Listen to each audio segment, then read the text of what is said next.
바쁘신데 이렇게 오셔서 너무 감사하고, 네, 저는 이거 준비하냐, 설교 준비하냐, 두 개 준비하냐, 정말 너무 힘든, 네, 귀한 복된 토요일을 맞이했습니다. 네. 책 하나 소개하려고 하는데요. 저는 뭐 책을 뭐 어쩔 수 없이 설교 때문에 읽는 사람이어서 전 책 뭐 이렇게 좋아하거나 많이 읽는 사람은 아니에요. 근데 그 중에 있는 책 가운데에 위대한 나의 발견, 강점 혁명이라는 책이 있습니다. 위대한 나의 발견, 강점 혁명. 마커스 버킹엄 또 도널드 클림프턴 이 두 분이 공저하신 책인데요. 뭐 내용은 다 아시는 내용일 거예요. 이 책은 개인의 타고난 재능을 발견하고 이를 강점으로 발전시키는 방법을 제시하고 있습니다. 대부분의 사람들이 약점을 고치는 데 집중하는데 진정한 성공은 자신의 가장 큰 잠재력인 강점에 집중할 때 가능하다고 이야기하고 있습니다. 우리 너무 잘 알죠. 약점에 집중하는 것이 아니라 내 강점에 내 인생을 거기에 많은 부분과 시간과 에너지를 거기에 투자해야 된다는 것을 너무나 잘 알고 있습니다. 그래서 이 책에 누구를 설명하고 있냐면 그 실예로, 성공한 사람들 실예로 워런 버핏을 얘기하고 있습니다. 투자의 왕이라고 하죠. 저는 사실 뭐 그런 투자 이런 거 잘 몰라요. 전혀 모르고 있는데, 근데 워런 버핏에 대한 이야기가 거기에 나와 있더라고요. 근데 이 워런 버핏이 그 자선 어떤 경매 가운데 아주 귀한 어떤 일들을 한 것 중에 버핏과의 점심 식사, 이 자선 경매 한 거 너무 잘 아시죠? 그게 2022년도를 끝으로 이제 그 행사가 없어졌는데 이제 워런 버핏하고 이제 식사할 수 있는 기회를 갖는 거예요. 그 시작이 이제 3천만 원부터 그게 시작이 되었대요. 그래서 이제 버핏하고 식사를 하려고 사람들이 경매를 붙는데 뭐 몇 년 전까지만 해도 그게 한 40억까지 올랐거든요. 근데 이제 버핏이 2022년도를 마지막으로 하고 이제 더 이상 좀 진행을 안 하겠다 이렇게 얘기하니까는 마지막이다 생각하니까 사람들이 얼마나 그 열기가 굉장히 뜨거웠겠어요. 그 경매가가 얼마에 낙찰됐는지 아십니까? 모르세요? 241억 원. 점심 식사 하는데 241억 원을 그 경매에 낙찰이 된 거예요. 저랑 식사하시려면은 2만 4천 원만 가지고 오세요. 제가 맛있는 돈가스 제가 모셔갈 테니까는 2만 4천 원만 가지고 제가 맛있는 거 제가 소개하겠습니다.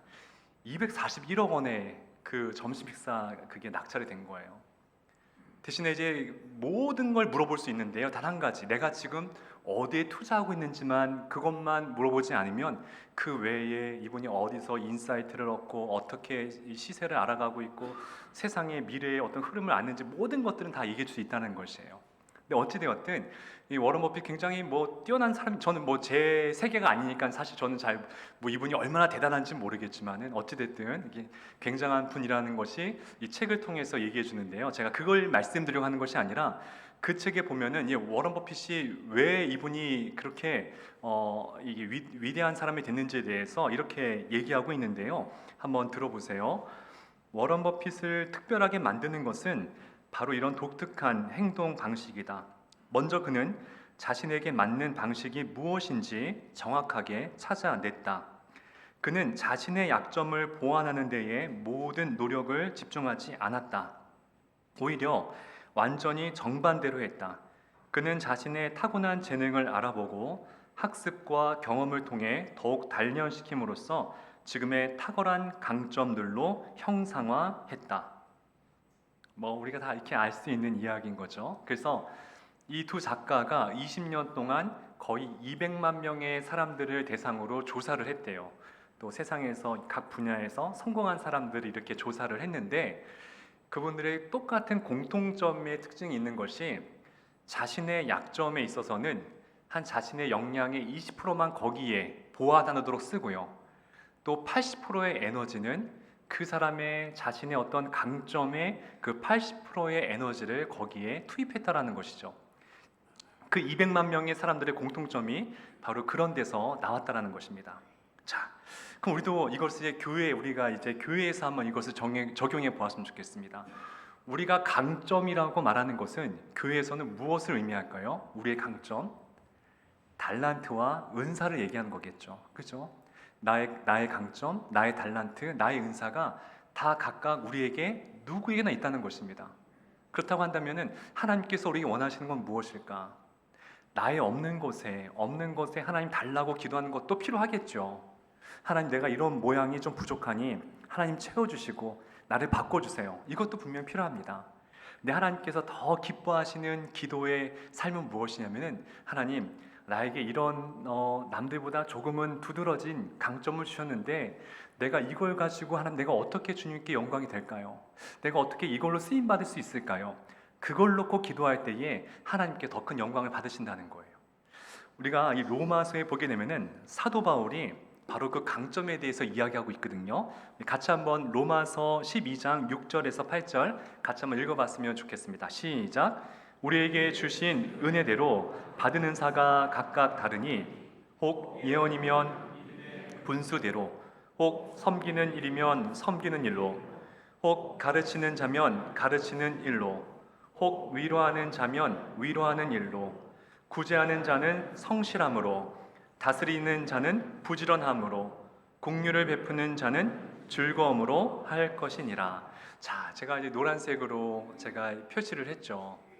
우리에게 주신 은사가 각각 다르다는 거예요.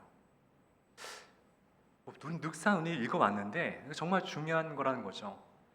저에게 주신 은사와 또 우리 성도님에게 주신 은사는 다 달라요. 우리의 세계는 같지가 않을 수 있다는 것입니다. 그런데 그것은 좋고 나쁨의 그런 의미가 아니에요. 어떤 게 크고 어떤 게 낮고, 더 이것이 뭐 높고 저것은 뭐 작은, 크고 작은의 문제도 아니라는 것이죠. 그냥 세계가 다를 뿐이에요. 하나님 나를 이곳에 보내실 때에, 우리 신함교회 보내실 때에, 이 땅에 보내실 때에 각자의 은사대로 우리에게 영광 받으시기 위해서 우리를 보내셨다는 것입니다. 그래서 이 은사 발견이 굉장히 중요하고요. 그걸 발견했다면은 거기에 나의 어떤 에너지의 80%는 우리 책의 소개대로 거기에 많은 것들을 투자하셔야 돼요. 그런데 우리가 설교 때도 말씀드렸지만은 내 상처에 거기에 그냥 매여 있어서 나의 재능을 발견하지 못하게 된다고 한다면, 그렇게 세월이 흘러간다고 한다면은 가장 슬퍼할 분은 당연히 하나님이시란 것이죠. 근데 이 바울의 얘기가 사실 비단 바울만의 얘기가 아니라 예수님의 말씀이기도 하세요. 예수님께서 마태복음 25장 14절에 이렇게 또 얘기하시거든요. 또 한번 읽어볼까요? 시작. 또 어떤 사람이 타국에 갈 때 불러 자기 소유를 맡김과 같으니 각각 그 재능대로 한 사람에게는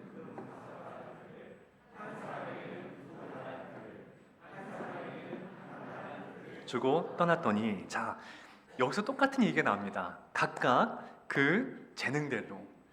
그래서 우리가 각각 받은 이 재능은 다 다를 수 있어요. 달란트도 다르고 또 은사도 다를 수가 있습니다. 말씀드렸다시피 그것은 크고 좋음의 문제가 아닙니다. 크고 작음도 아니고 많고 적음의 은혜도 아니에요.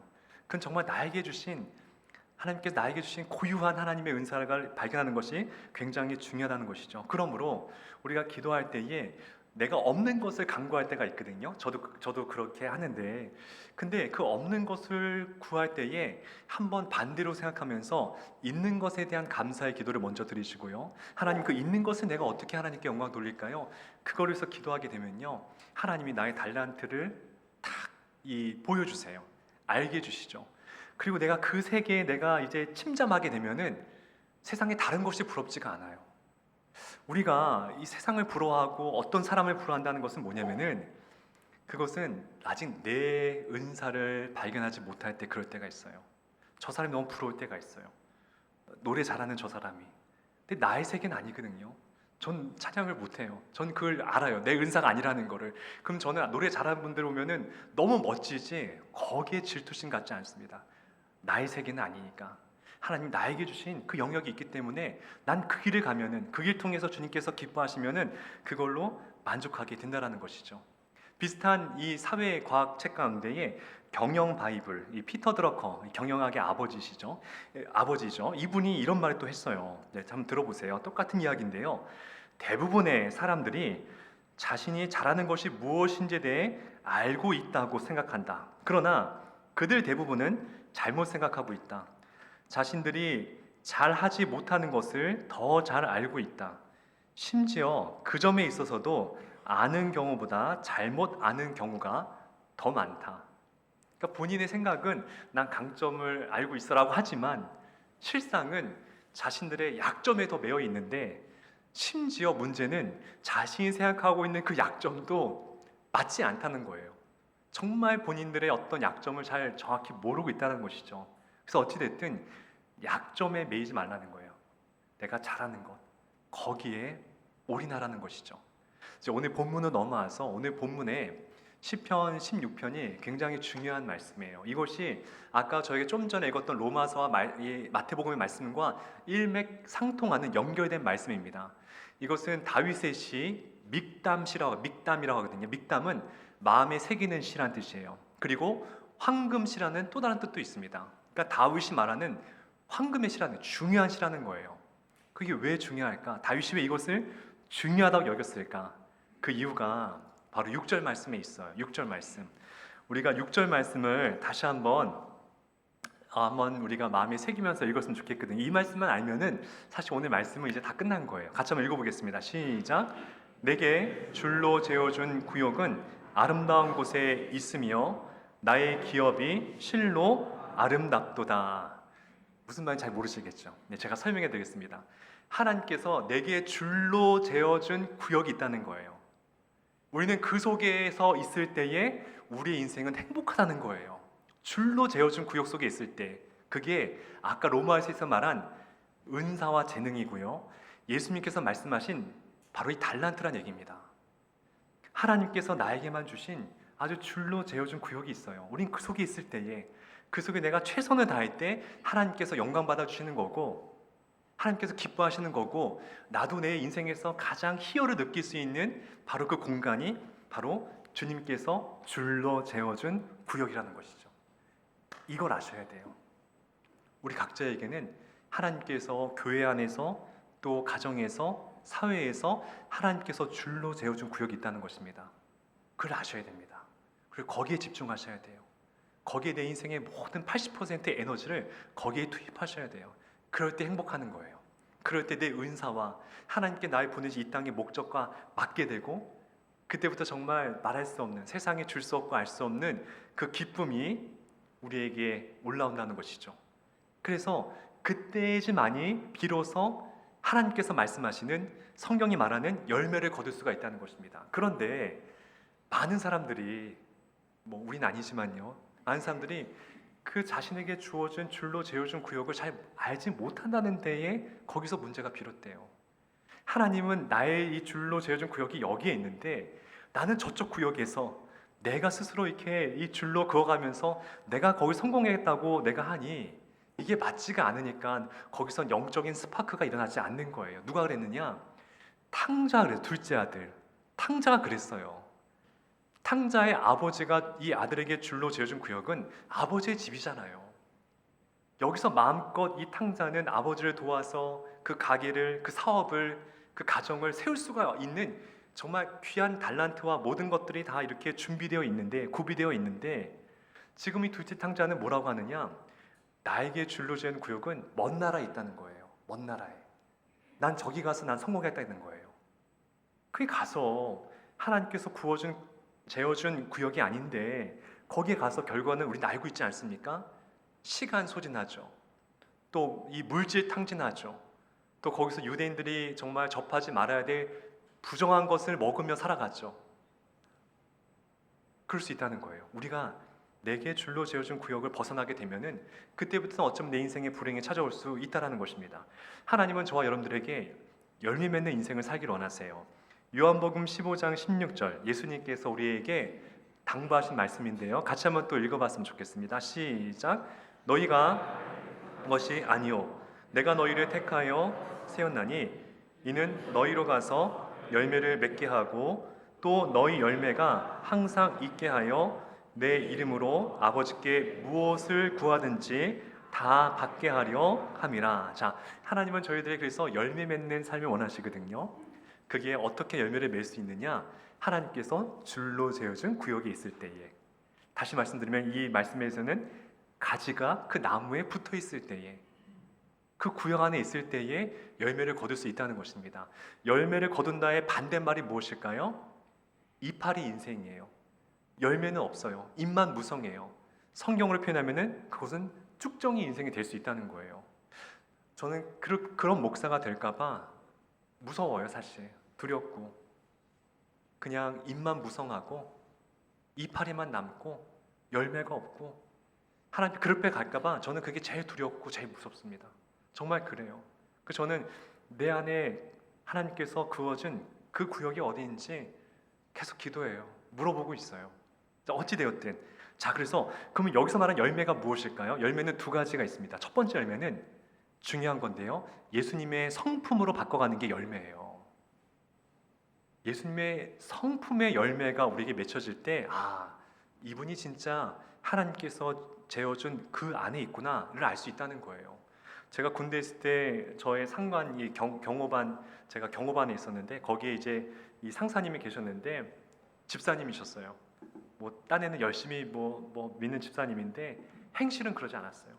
정말 술만 먹으면 사람이 변합니다. 돌변해요.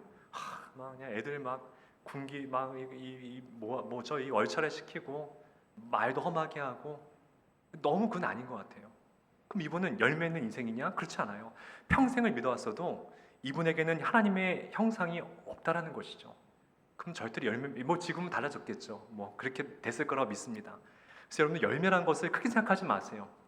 첫 번째 열매는 예수님의 모습이 내 안에 있는지 없는지, 그걸 보면은 내가 예수님께서 재어준 구역 안에 있는지 없는지를 명백하게 알 수 있다는 것입니다.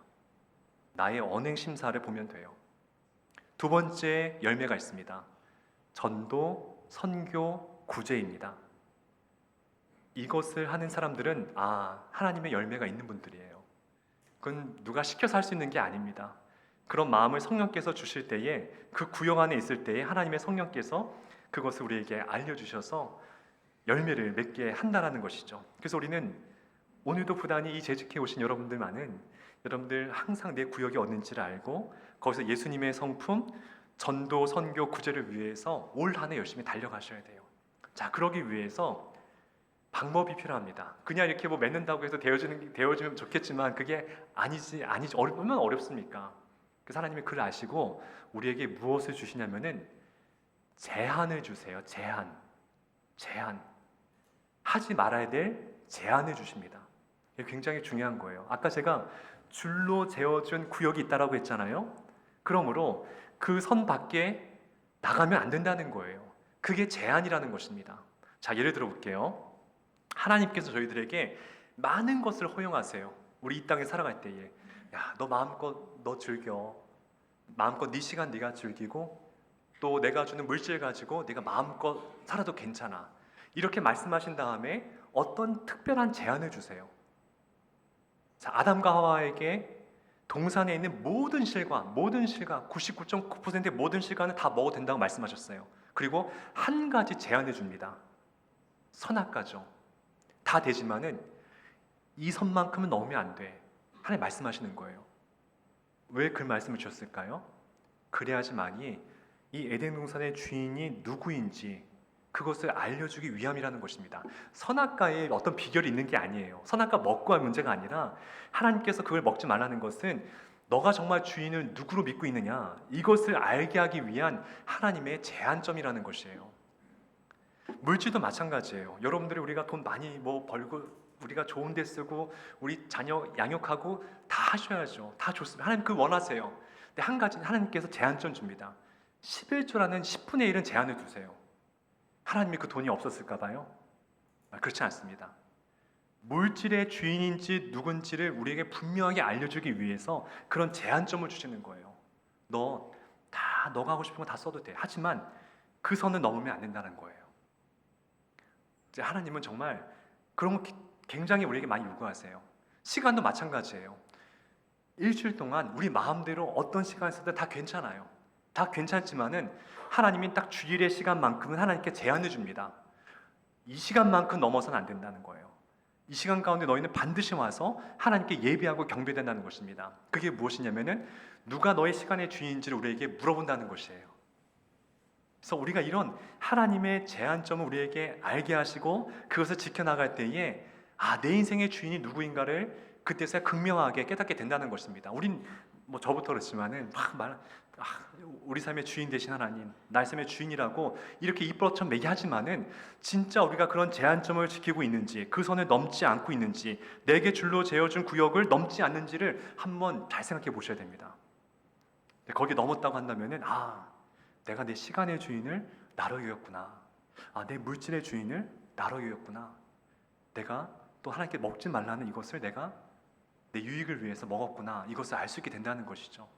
그래서 그 제한을 지킬 때에 그것이 제한이 아니라 자유를 침해하는 것이 아니라 오히려 나에게 열매를 맺게 하시는 하나님의 축복의 그 줄이 되는 것입니다. 축복의 선이 되는 거예요. 그 제한을 통해서 내가 능력이 개발되고요.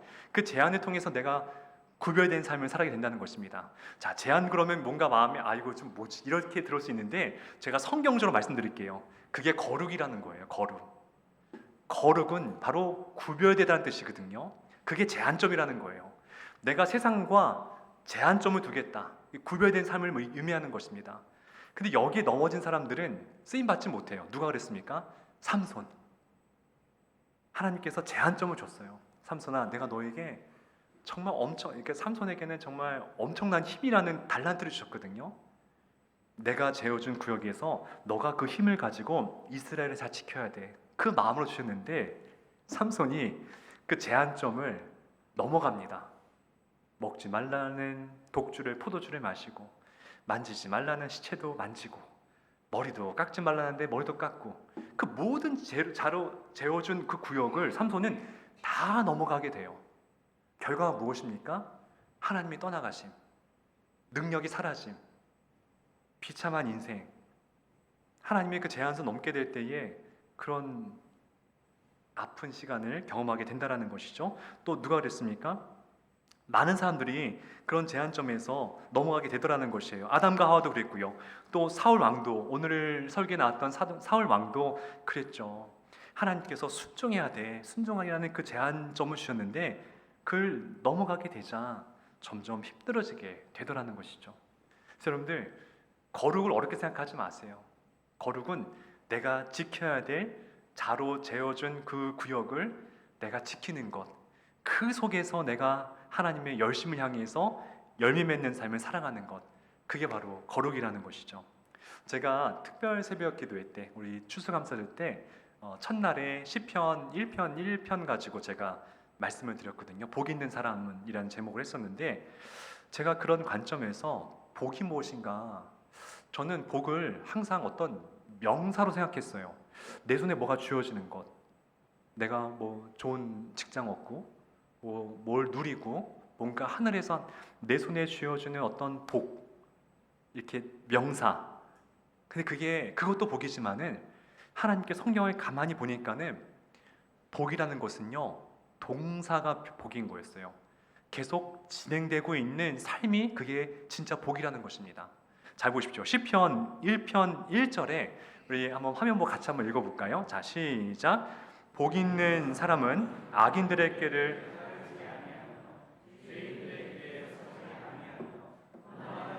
자리에 앉지 아니하고, 제가 그때도 아니하다 그 말씀을 드렸었거든요. 자, 이 말씀을 다시 오늘 시편 16편 말씀과 결부시켜서 들어보십시오. 이게 바로 하나님의 제한선이라는 거예요. 너 악인의 선에 넘어가지 말아라. 그 제한된 아주 구역을 넘어가면 안 된다. 그 넘어가지 않는 것이 바로 복스러운 삶을 살아가는 것이다. 동사라는 것이에요. 그러니까 우리가 그래서 우리가 정확하게 할 때 복 받았어, 맞는 말입니다. 근데 정확한 얘기는요, 우리 권사님 복 받고 있는 중이야, 지금 복의 삶을 걸어가고 있는 중이야, 이게 더 성경적이라는 것입니다. 그분이 복을 받는 이유는 그 아니 될 선을 걸어가지 않는 것, 악인의 꾀에 넘어가지 않고 죄인의 길에 넘어가지 않는 하나님이 줄로 재어준 그 선 안에서 그분은 복의 길을 걸어가고 있다는 것입니다. 그래서 우리가 지금 복 받고 있는 길이에요. 믿으십니까? 여러분은 지금 복을 받고 있는 그 동사 진행형, ing형의 복을 받고 있는 거예요. 이게 진짜 복이에요.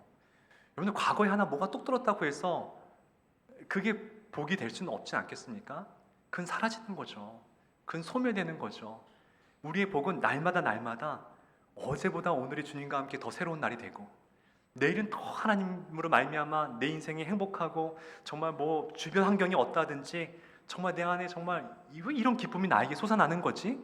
이런 마음이 드는 게 그게 복을 받고 있는 중이라는 것이죠. 그러기 위해서는 아니하며 하지 말아야 되며 이런 이 선을 지키는 것이 굉장히 중요해요. 제가 축구 보는 걸 좋아하는데요. 제가 우리나라의 이 손흥민 선수, 제가 일전에 어떤 책에서도 한번 제가 설교 때 말씀을 드렸어요. 정말 참 훌륭한 선수인 것 같아요. 정말 훌륭한 선수고 저는 그 가정이 굉장한 크리스찬으로 제가 알고 있는데 어찌 되었든 근데 이제 그분이 그 손흥민 선수의 자서전을 한번 제가 보니까요. 아 이게 참 이 월드 클래스 선수라는 게 그냥 되는 게 아닌구나 이런 생각이 드는 거예요. 그분이 이제 그 선수가 1년 중에 10개월은 그 운동 그 시합이 있는 시즌이고 1년에 두 달만 이제 비시즌이거든요. 그때만 좀 쉬는 거거든요. 근데 10시즌 동안에 그분이 그 선수가 어떻게 살아가는지에 대해서 자기가 이렇게 고백하는 이 글이 자서전에 남아 있는데요.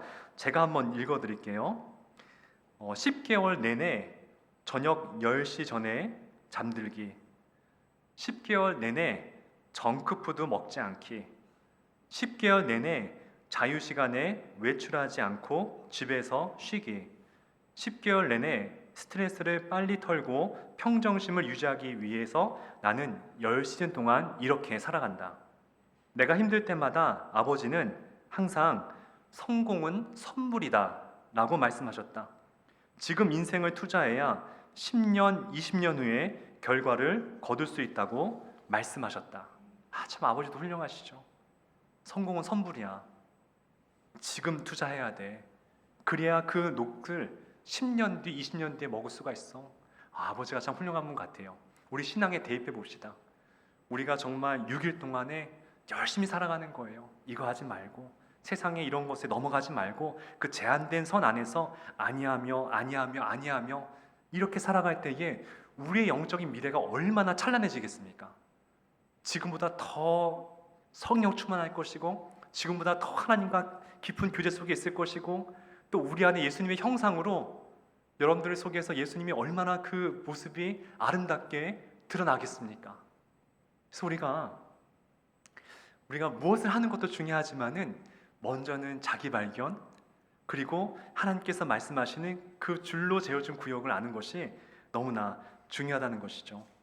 그 미국의 작가죠. 이 마크 트웨인이라는 작가가 참 이 촌철 살인의 그 이야기들을 많이 했어요. 그분이 굉장히 참 위트 있는 얘기를 많이 했는데 이런 말을 했습니다. 한번 들어보시겠습니까?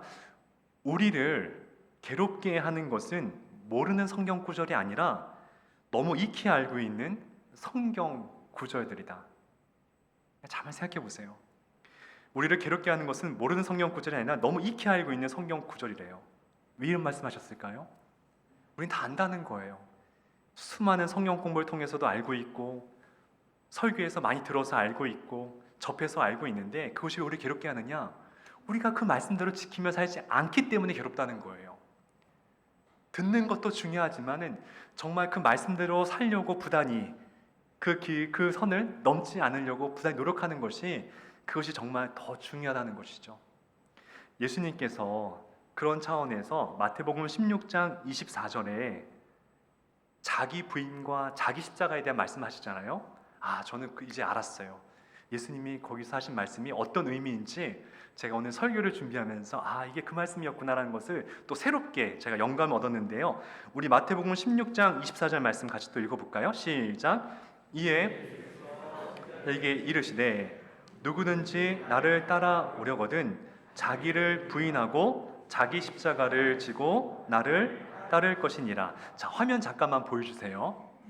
저는 그전에는 잘 의미가 확 와닿지 않았는데 자기를 부인한다는 게 제가 이제 알겠어요. 자기를 부인한다는 것은 내가 넘어가지 말아야 될 그 제한선 넘지 않는 거예요. 그 자기 부인이 있어야지 말단이 그게 안 넘어갈 수가 있는 거거든요. 나의 세계가 아니고 나의 영역이 아닌 것에 있어서는 내가 자신을 부인해서 넘어가지 않는 거예요. 그런 자기 부인이 있어야 되고 두 번째는 뭐가 필요하냐면은 자기 십자가를 알아야 된다는 것입니다. 우리는 십자가라고 할 때 업보를 많이 생각해요. 내 십자가지.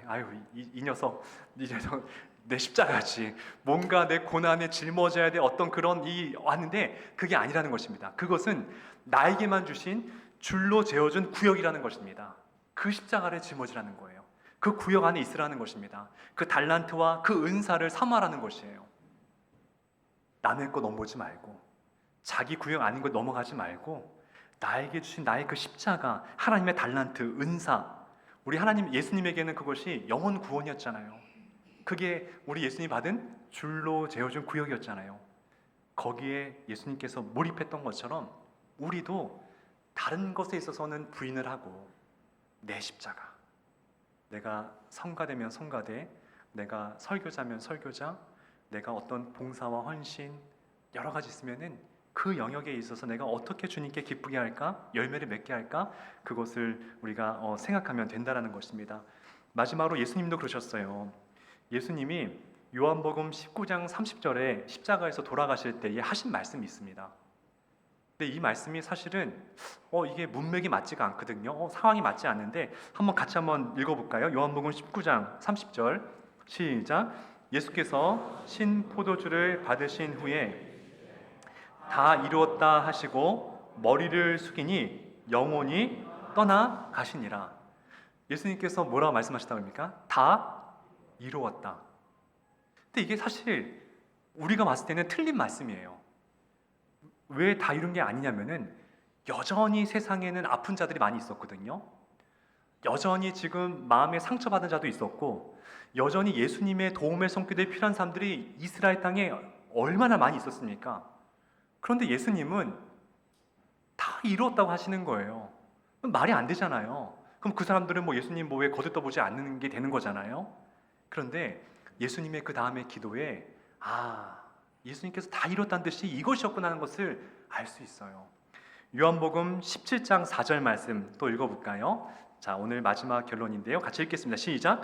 아버지께서 내게 하라고 주신 일을 내가 이루어 아버지를 이 세상에서 영화롭게 하였사오니.